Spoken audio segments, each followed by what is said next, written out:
today on Mother Mayhem. And remember what we've said.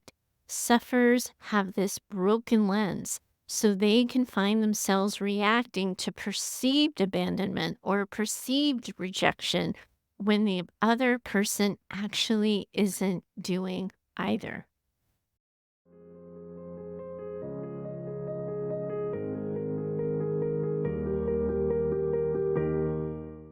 Welcome back to Mother Mayhem, the Narcissistic Abuse Recovery Podcast for daughters. Hi, I'm your host, Heather Gray, and today, ladies, this conversation, well, it's a big one, a really big one.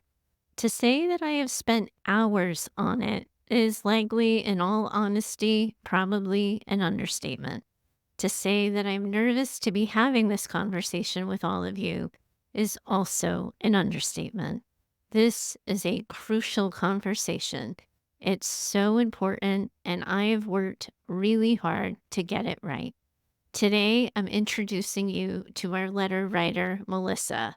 Now, I named her Melissa, like Emily from a handful of episodes back, after one of the kids that I used to help when I worked in residential.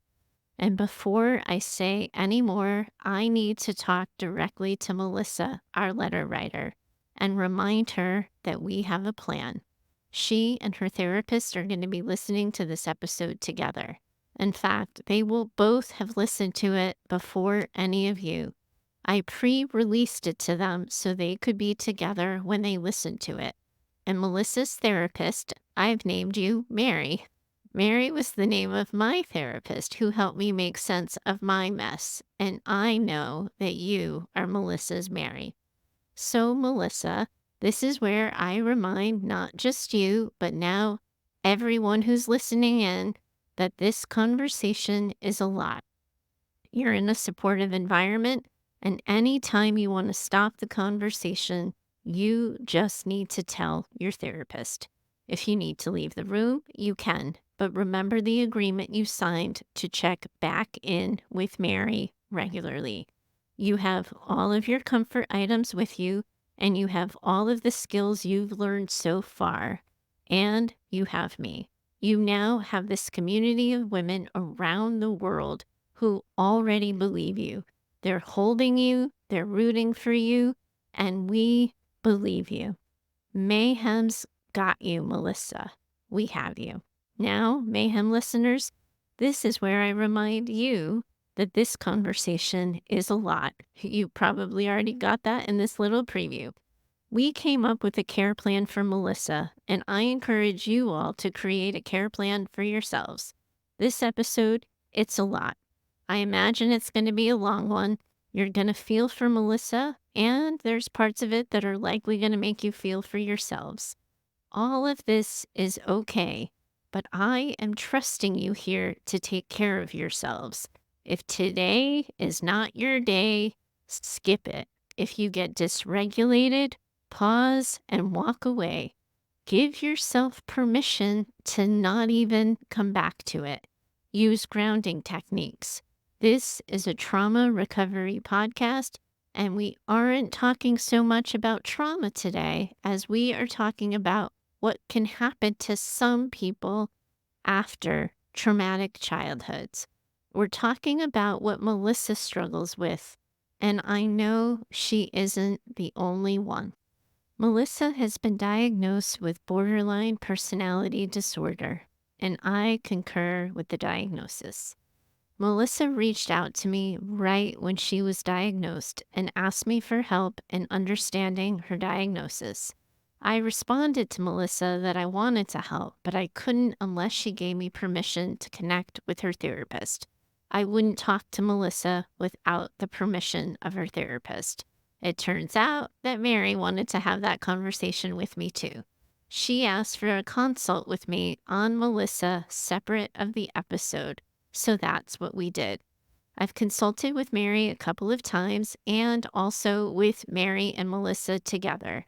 And we've worked together to help Melissa understand her diagnosis, make an initial treatment plan, and plan for how Mayhem could be helpful. But we didn't know for a while if this was ever going to be an actual episode. Melissa has permission to pull this episode anytime. And she also has permission to have me unpublish it anytime after I publish it. She says when, she says where, and she gets to say stop. Managing this diagnosis has been really hard on Melissa, and she has been clear that she doesn't want to feel alone, and she doesn't want other people with this diagnosis to also feel alone. She feels an incredible amount of shame and anger, and like she has been handed a life sentence. And if she can help one woman not feel like this is why she's trying to allow this to be out in the open. I've shared with both Melissa and Mary that I think it's better to just categorize Melissa's mom as struggling with mental illness, because some of the ways that Melissa's mom moved through the world is diagnostically beyond what narcissism actually is. That being said, Melissa's mom was abusive, and as a result, Melissa shares many of the same struggles any daughter of a narcissistic mother might have. I've assured Melissa and Mary that Melissa belongs here. So I'm going to read Melissa's initial letter to me, and then I will share with you my perspective and what I want all of you to know on the other side. Okay, that was a really long introduction. Deep breath, everyone. Melissa, hang tight. We've got you. You've got you. Dear Heather, I'm writing to you because I trust you, and even though we've never met, I trust you to help me not break things. I don't want to break things. I want to be a grown-up, an adult. I want to handle my shit without doing something I would regret. I need your help in explaining something that's scaring the shit out of me, that is making me want to run away, close off, and give up. I hurt so bad, Heather. So fucking bad. I'm 31 years old. I've been in therapy for maybe a little over a year or so. My therapist, she's so good, Heather. I know she cares about me. I know she sees me and understands me, and I know she doesn't judge me. She's helped me fix so much of my shit, Heather. Honestly, she saved me, and I know this. I first came to therapy because I was all over the place. I was a hot mess. You would probably call me dysregulated. My therapist did, but I just called myself fucked up. Your podcast has become a part of our work together, so I know we both trust you. That's why I'm writing to you. She was so gentle, so careful. Heather, she tried so hard. I know she did. I know she did, but eventually she just had to say it. She told me how when we first met, my diagnosis was PTSD, and I wasn't surprised. My childhood was fucked. I'm the only child and only daughter of a totally fucked up mother. I don't need to share all the gory details. My therapist has helped me be seen for most of this. But I was an only child, and my mother didn't let me stop sleeping in her bed until I was 12, and I had gotten my period. I was her mini-me. I was her mother. I was her best friend. I was her sister. I was her whatever she wanted and needed me to be for most of my life. I was also, if you ask her abuser, the reason for everything wrong in her life. Why she couldn't keep a man, why she didn't get to have a life. She loved me when she didn't hate me. She needed me when she didn't despise me. So, sitting in front of my therapist, PTSD, yep, I buy that. I've worked really hard, Heather. I've never missed a session or even shown up late. I've done the journal exercises. I have followed every recommendation. But also, Heather, no amount of exercise calms me down. We've tried meds and EMDR, and still I struggle with impulsivity. I have some ADHD symptoms, but mostly only the ones that are also what trauma victims experience. I get mad so easily, so fucking easily. Working with other people isn't ever easy for me. I don't sit well with myself sometimes. I briefly tried using drugs and alcohol, and I briefly tried using drugs and alcohol, and I suppose I should be grateful that they never stuck. Oh, I read that a couple of times, Melissa, and I still adore you for that. Self-harm did for a bit of time, though, but I haven't done that since therapy. I can string together a couple of good weeks, but then poof, it all feels like it's over, and it's always for really stupid reasons. My therapist and I were looking at all of this because I thought maybe I was bipolar. It really feels like some switch gets lit, and suddenly I'm at war with everyone, even my therapist. You can't hear me when I do it, but I have even told you to fuck off a time or two, Heather. Ah, get in line, Melissa. Get in line. My therapist agrees with me that all of these things are things, but she doesn't think I'm ADHD. And she doesn't think it's bipolar. Heather, she told me she thinks I have borderline personality disorder. I'm my mother. Totally fucked up. She told me gently and carefully, and she didn't want to hurt me. But what the fuck, Heather? What the actual fuck? I do all this work. I go to therapy. I try to calm my shit. I try to be better, to do better. And I find out I have all of these fucking problems because I'm the problem. My mother gave me a personality disorder. I can never get better. I'll never have a real relationship. Am I going to just be alone for my entire life? I mean, have you heard how people talk about borderlines? Just like narcissists, Heather, we're toxic. People should protect themselves and leave us. We're the ones people need boundaries for, but will never respect them, so everyone should just go no contact with us. She told me this, and I told her I needed to leave because I didn't want to destroy her office or be mean, but I couldn't look at her. It was like she had given up on me, like she decided I was beyond repair. Jesus Christ, Heather, is it true? I can't get better? I texted my therapist that I can't talk to her for a while because I don't want to be awful. I texted her that I was writing to you because I want you to explain to me what's happening. You've never seen me. You don't know me. I trust that she's right, and I do. But I'm overwhelmed and scared and filled with rage that has absolutely no place to go. I'm even mad that my therapist gave me enough skills that I can't actually just do all the things I really want to do. She has coached me to choose the next right thing in moments like this when I am like this. Really good advice, Mary. Really good advice. The next right thing. I'm keeping that one in my back pocket.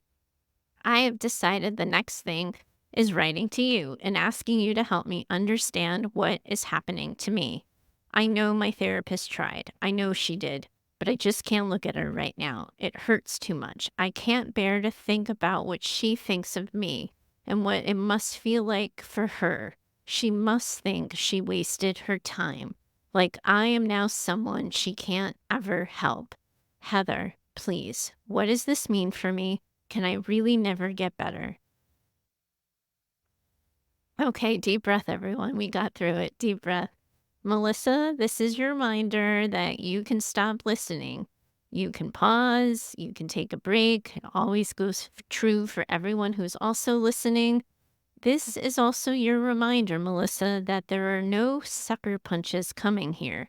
I am not going to be saying anything next that you don't already know, that we haven't already talked about. I'm not bringing up anything new that we haven't already said in one of our meetings, but I know you probably feel really exposed right now. I know you feel vulnerable and open, so if you need to stop listening, you can. You already know everything I'm going to say next because Mary and I have talked to you about this. So, here goes. First, ladies, I just want to give you some real talk about what borderline personality disorder is. Then, because this is all so tricky, I want to help you understand how Mary and I teased out the difference between being a trauma survivor and being someone with borderline personality disorder, because there really are overlaps and it can be confusing. If after listening to this episode you think you might be living with borderline personality disorder, I'm going to encourage you to seek a psychologist, someone with a PhD in your area for a diagnosis. I'm not even a PhD, so just for the record on that one. In theory, I could just send you to a therapist like Mary or myself, but psychologists and psychiatrists, in theory, they have more training in the nuanced diagnoses such as this And I would really want you to have that expertise if you can find it. I know sometimes psychiatrists are just there for meds and they get you in and out of the office. But if you can really tell somebody that you're concerned about your diagnosis and you need somebody to spend time with you, usually they will. And psychologists are usually easier to reach for something like that than psychiatrists who are usually overwhelmed with med requests. So, also, too, once I walk you through the diagnosis, I'm going to walk you through treatment for it because that's right. Borderline personality disorder, unlike what Melissa's been afraid of, it is a big diagnosis, but it does have science and research backed protocols that can diminish its effect on the lives of sufferers. And we already have Melissa doing this. Mary is doing a great job with her.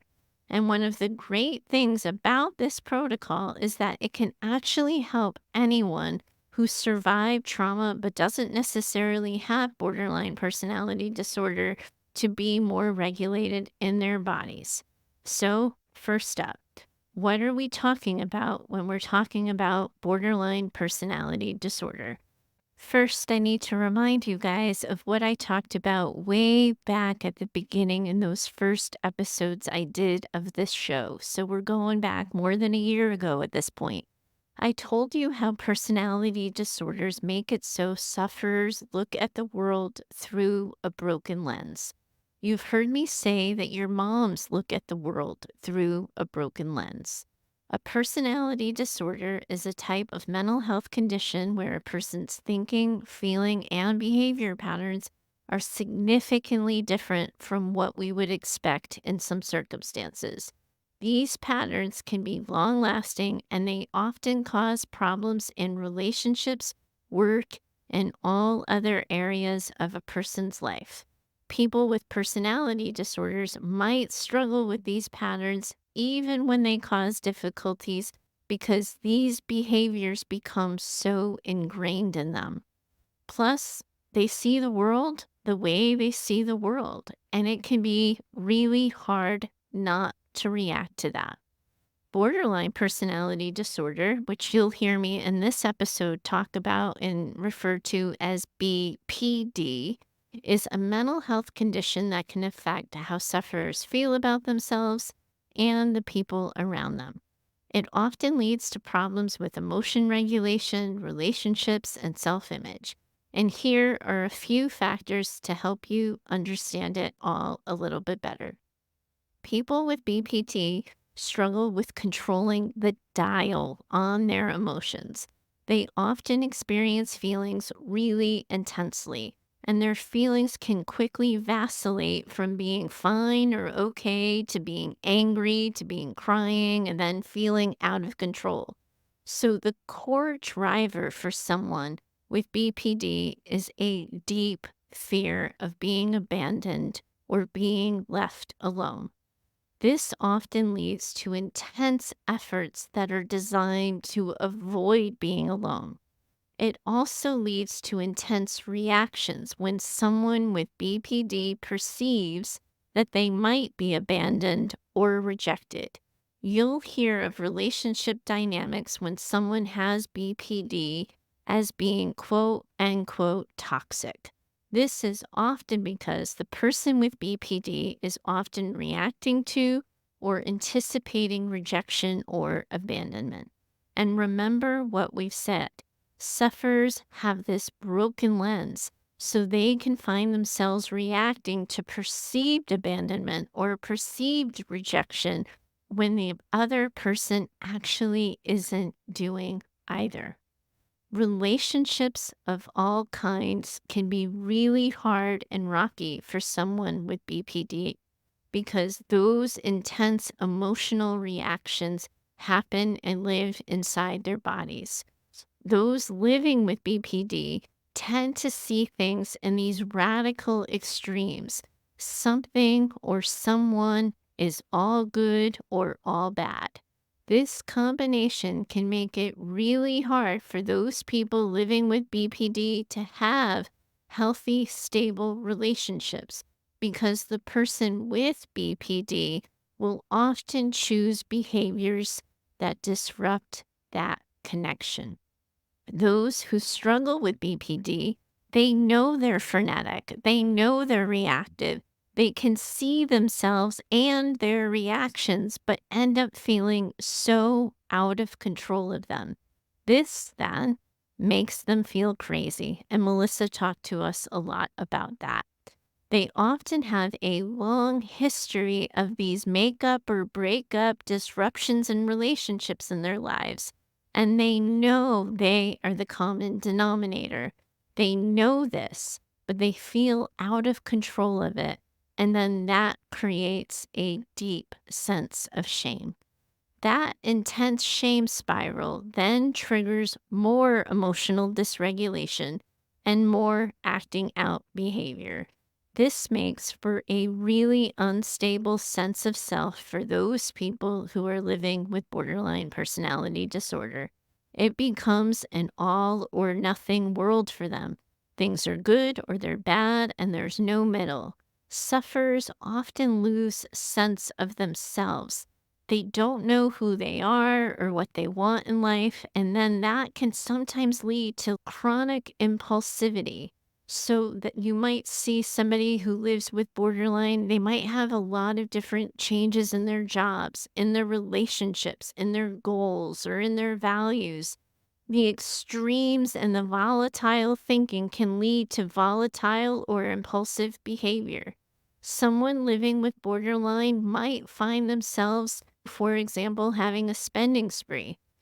They might turn to unsafe or impulsive sex. Some, like Melissa said she tried, might try substance abuse or self harm or reckless thrill seeking as a way to cope with or avoid those really intense feelings. The flood of intense emotions and the struggle with that impulsive behavior can make for a really hard combination. Sufferers of BPD can be at higher risk for self harm or suicidal ideation. For them, the way they view the world is real and is true, and the way they feel is real, and they develop these really strong desires to rid themselves of that pain.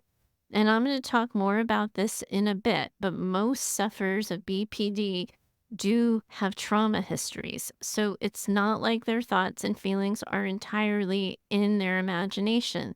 They have been through some shit. Most of them have survived a lot of shit. Life has been hard. But again, the dial on those feelings can sometimes end up being broken. So they see and feel everything in this chronically heightened state that then can trigger a desire for immediate relief and immediate release of the pressure valve. And here's the good news. BPD is treatable. Dialectical behavioral therapy, called DBT, so hard to do this in a podcast, guys, has been shown to be really effective in helping people manage their symptoms and lead calmer and more balanced lives. And it's doing a really good job by Melissa right now. I'm going to be talking more about this therapy a little bit later, but for now, I just want to help you understand it. Those living with borderline personality will always have borderline personality, and they will likely tell you that every part of their life has been touched by it at some point. But with regular and consistent treatment, it really can be managed and controlled, and sufferers can be in good relationships and can learn to become more emotionally regulated, and they certainly can have more balance in their lives. It just takes a little bit more work than most of them were anticipating when they initially knocked on the door for help. Mary and I have been working with Melissa to understand this, and Melissa's been using dialectical behavioral therapy with a good amount of success. So this is where it gets a little bit hairy and scary. Some of you are listening to this description of borderline personality, and you're finding yourselves thinking, me too. And in fact, you might share this diagnosis with Melissa. Many trauma survivors do. But if you are willing to stay in this conversation with me, in what I very much feels like the weeds right now, if you can stay here with me for a little bit, I want to walk all of you through the differences between being a trauma survivor and being someone who lives with borderline personality. Like I said, many trauma survivors are going to struggle with borderline, but not everyone who has trauma struggles with or develops borderline personality disorder. Now, I just need to make a note of this. I have to oversimplify this for clarity, but I don't want any of you feeling minimized by my simplifying any of it. So, trauma survivor. When someone experiences trauma, they may develop a range of responses and coping mechanisms to deal with that pain and the stress of those experiences. These responses can sometimes include anxiety, depression, PTSD, which you heard Melissa initially struggled with, and other emotional or behavioral challenges. And as trauma survivors, because most of you listening are falling into this bucket, as many of you know, you might have a difficult time with trust, you might experience flashbacks, or you might have these heightened emotional responses to triggers that are related to your trauma. That's what we talk about when we say trauma brain. So, an example of this that we've talked a lot about on the show is hypervigilance. You might constantly find yourself in fight, flight, freeze, or fawn. You're in constant alert for danger, even when you're in safe environments.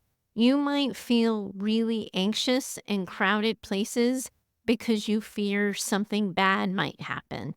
And as a trauma survivor, you might be living with flashbacks or intrusive thoughts. For example, with PTSD, you might be reliving those traumatic experiences through flashbacks. And then also, too, one of the things we see a lot with trauma survivors is avoidance. So you might avoid places, people, or activities that end up reminding you of your trauma or creating dynamics that feel similar to your trauma, even if there's no direct correlation. Trauma survivors can often experience something that we might call emotional numbness. So, you heard me talk a little bit last week to Joan about this when I suggested to her that she didn't give herself permission to feel her feelings. You might feel disconnected from your emotions as a way of protecting yourselves from further pain. For instance, maybe you don't feel joy or you have a harder time maintaining close relationships. Now, here's how we're looking at borderline personality disorder and how we're talking about it.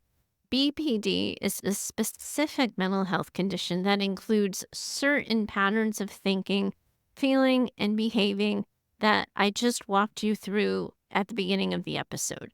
Now, while trauma is often part of that history of someone with borderline personality disorder, borderline personality involves this consistent and heightened pattern of instability in relationships, self image, and emotions that go beyond the typical responses to trauma. It's that volume dial I was talking to you about, and it is pervasive throughout the person's life, regardless of time, place, or circumstance. So, while trauma can lead to a lot of emotional and psychological difficulties, borderline personality disorder is characterized by a more pervasive and persistent pattern of instability in your emotions, in your relationships, or in your self image. Trauma may be a significant part of that picture for someone living with BPD, but BPD has its own set of diagnostic criteria that go beyond trauma alone. Borderline personality is characterized by that more pervasive and persistent pattern of instability across several areas of a person's life. Here are some of the features and some examples. I sound like a professor. This is the part that I don't do very well, but I sure as hell took a lot of notes because I wanted to get this right. So y'all are going to have to bear with me. We're going to school today. Now, you heard me acknowledge about borderline personality, that a core component of it is this intense fear of abandonment. A person living with borderline personality might go into panic, and then they might go to great lengths to prevent someone from leaving, even in minor situations. If their friend, for example, cancels plans, they might react with extreme distress, fearing that they're going to be abandoned.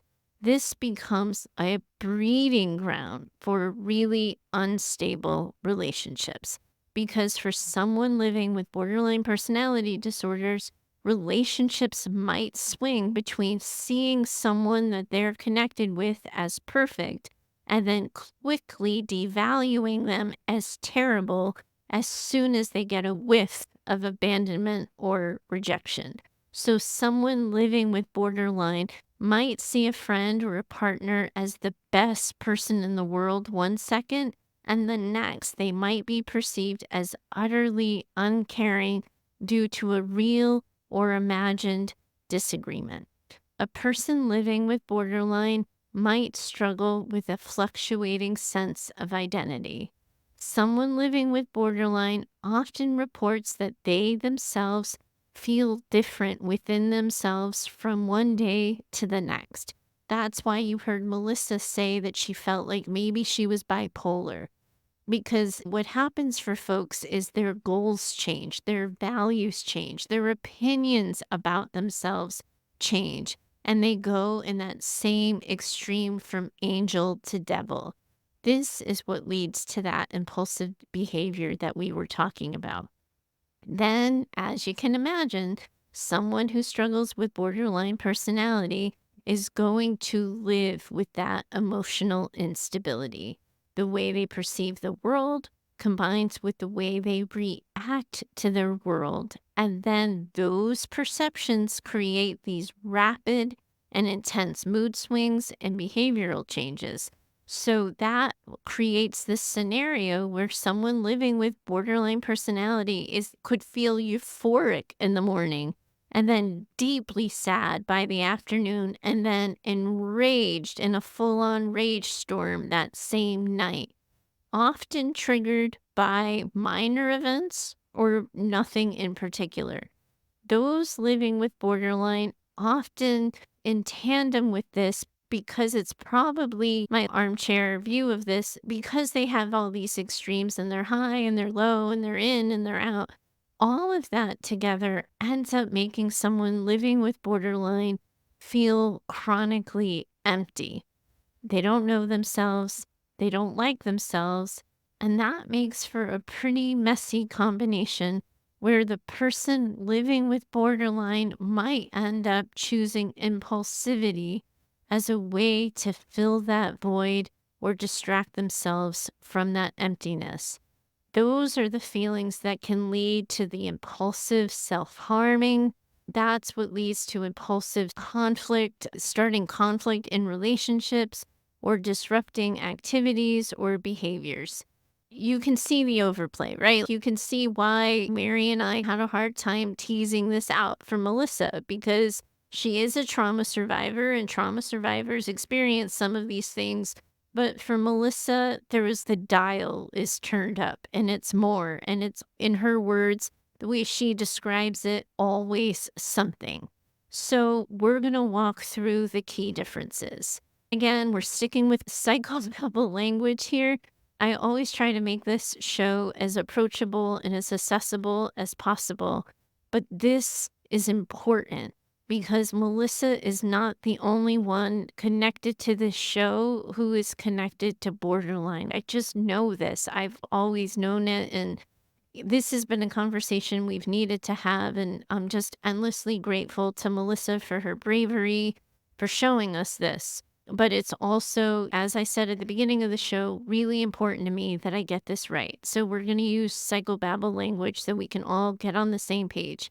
It'll also help us neutralize this so it doesn't feel so hard to hear. We're talking about pervasiveness and Persistence.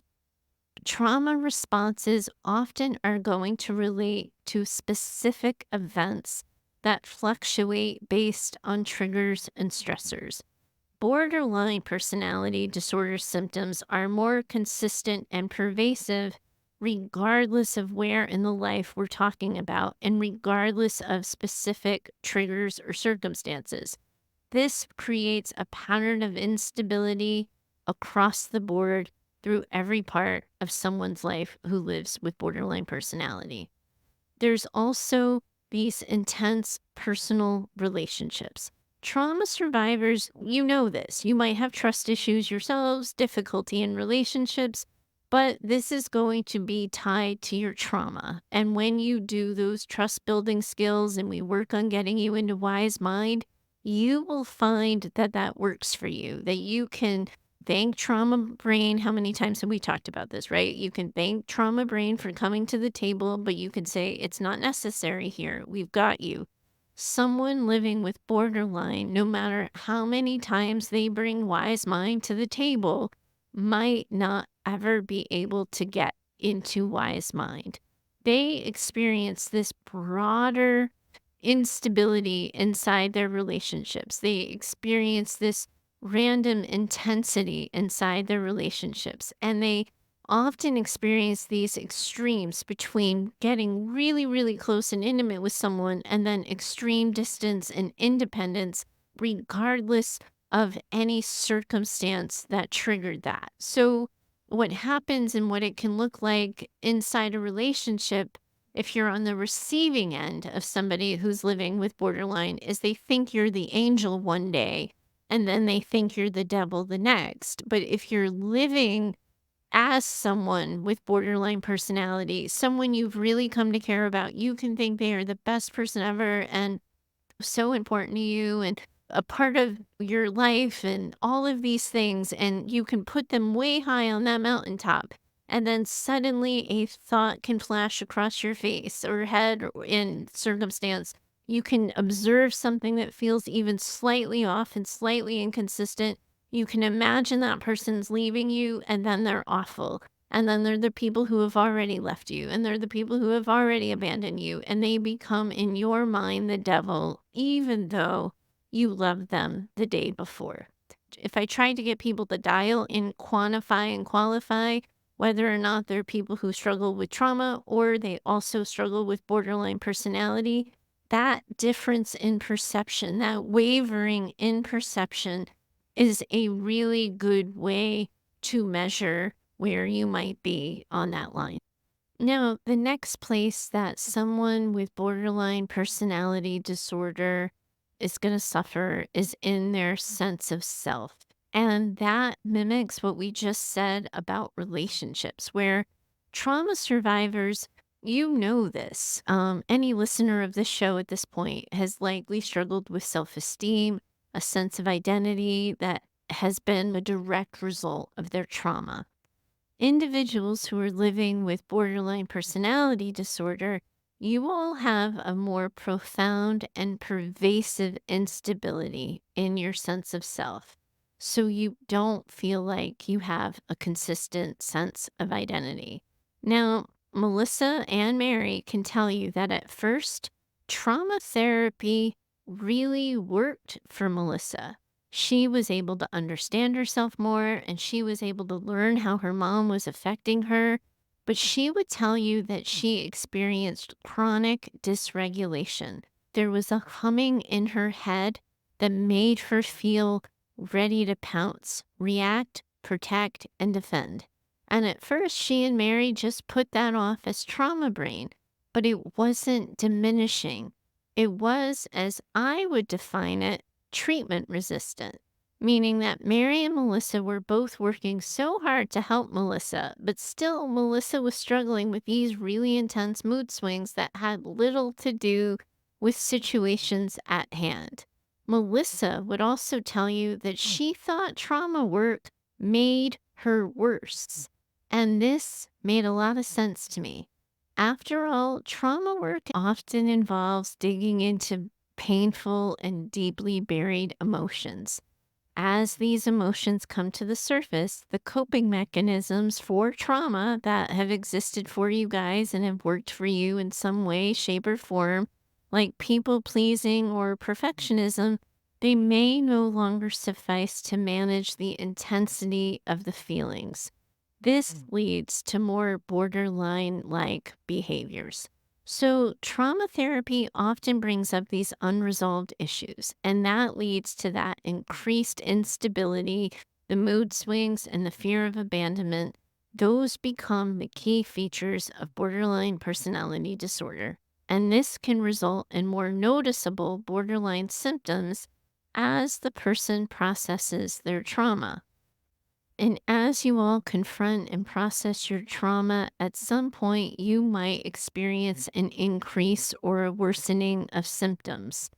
But for those who live with borderline personality disorder, that increase, that worsening of symptoms, it's not temporary. So here's a little bit of what it can look like. So, for example, people pleasing to boundary setting. A person who's been like a chronic people pleaser might start setting boundaries during trauma work. And this shift can be really hard and may trigger that fear or feeling of abandonment or rejection. And that can lead to a heightened emotional response that can be a little typical of someone living with borderline personality. Perfectionism to self compassion. Someone who's relied on perfectionism to cope might begin to let go of those standards during therapy. And this process can uncover those feelings of inadequacy or emptiness, and that can result in increased mood swings or instability.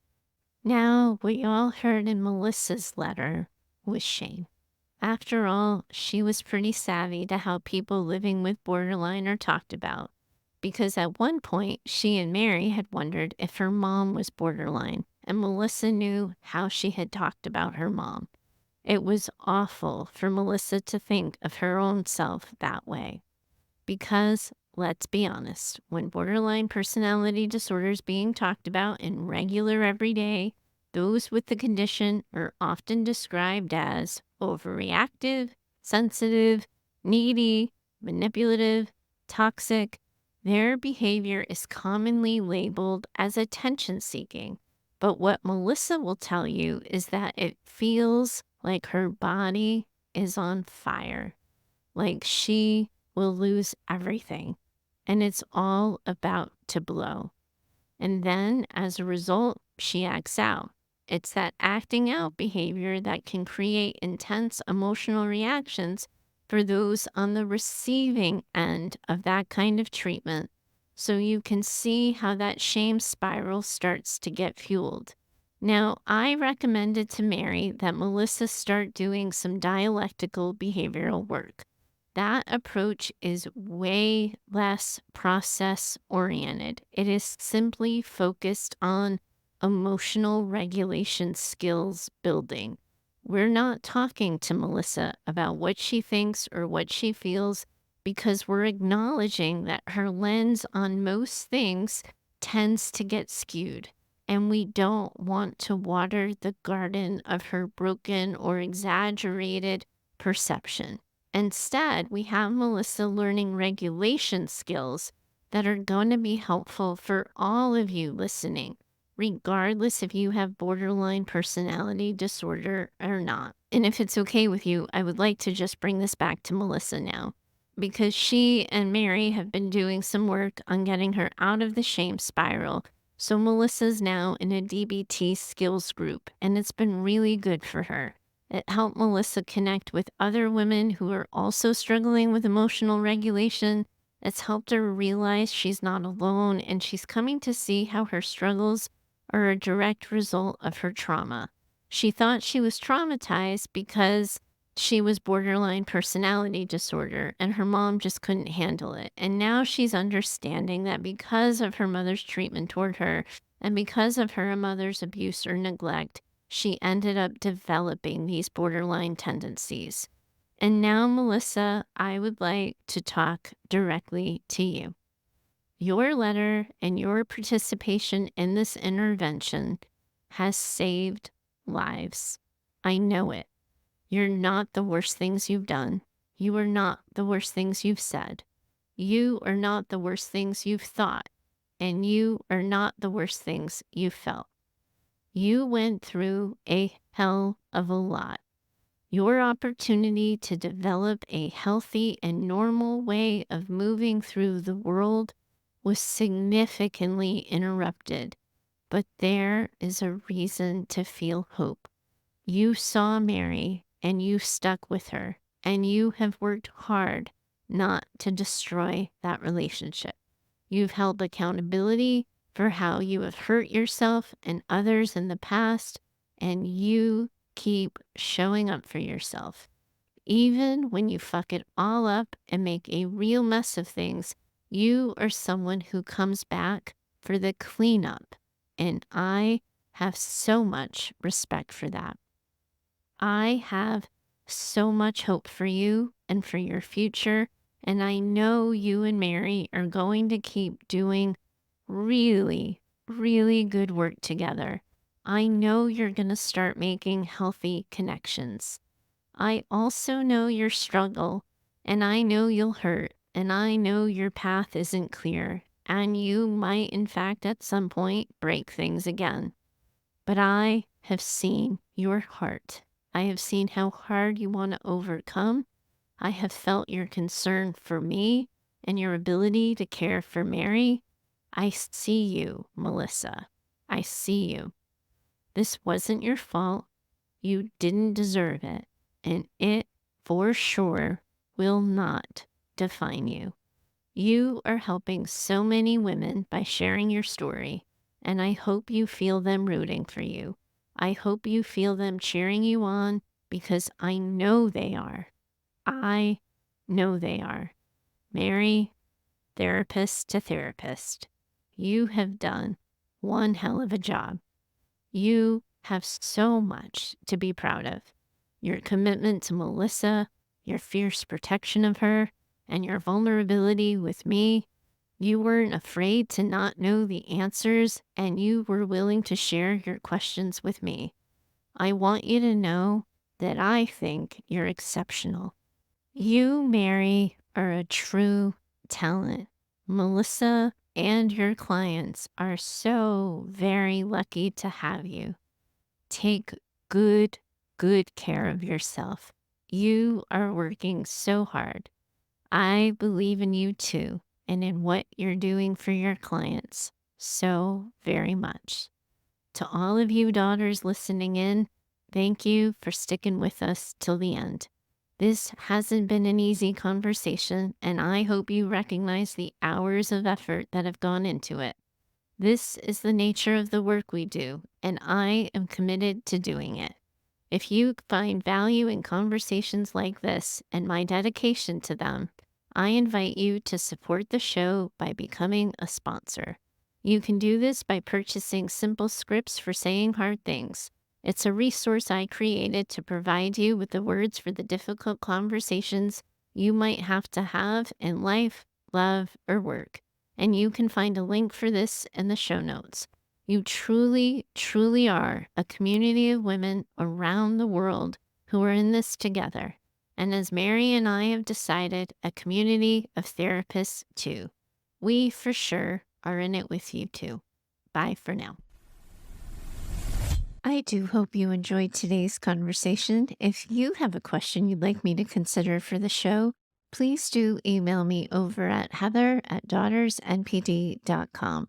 You are always welcome to share your story or questions by recording yourself using the voice app on your phone.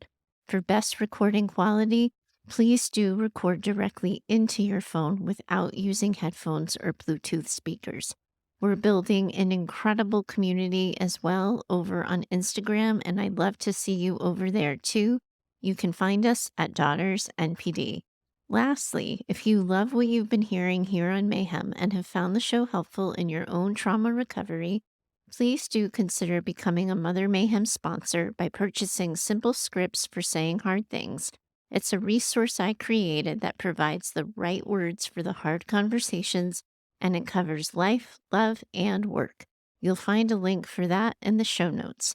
If you know another woman who needs this conversation in her life, please do share the show with her. Your reviews and social shares help spread the word, and I hope you'll consider doing so. Special thanks to Heather Clark for editing the show. She's in my head and knows what I meant to say when the words come out backwards. Thanks so much for your time today. As always, I'm in it with you. Bye for now.